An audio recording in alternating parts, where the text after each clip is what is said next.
the famous or infamous Corvette C8 wave. I have lost count how many times I've been driving my NSX and I get a wave, a thumbs up, or like a frantic wave from a C8 Corvette owner. Now, what do? At first, I was like, what are you doing? Do I know you? Is something in the car? I'm confused. Like, did I do something?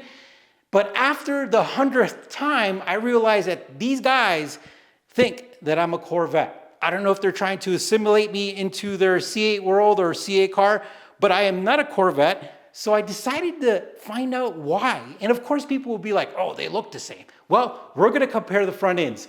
This is the front end of both cars, and I don't see too much similarity. Like, do they have a sports car vibe? Yes. Headlights are different. The hood's pointy.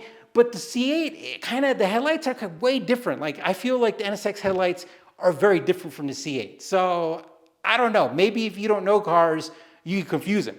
Now, another thing that I thought, and I used an AI model to figure this out, is what is the typical age of a Corvette C8 owner?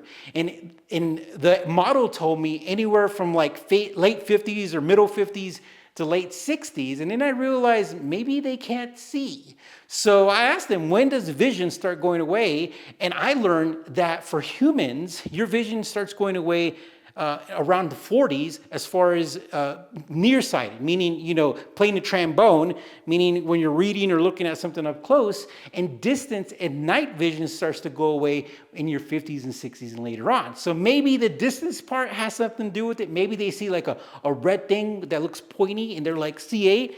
I don't know. Which I think is funny though, because in the same time, like I've gotten used to it. Like I almost feel like I'm part NSX owner and part C8 owner. Like I see a C8 now and I almost feel like I'm even guilty to preemptively like wave at them. Like I'm initiating it. Now, imagine if the C8 guy knows that it's an NSX and I wave at him first. Now he's confused. And I feel like that's what we should be doing as NSX owners. We should start waving at them so they can wave back at us. And the ones that do know that this is an NSX will be totally confused. So hopefully at a car meet, if we meet each other and we look at each other, we can just kind of wave at each other. At the end of the day, the C8 wave is one of those things that as an NSX owner, it's become part of the ownership. So let me know, do you wave back? And how often does it happen to you?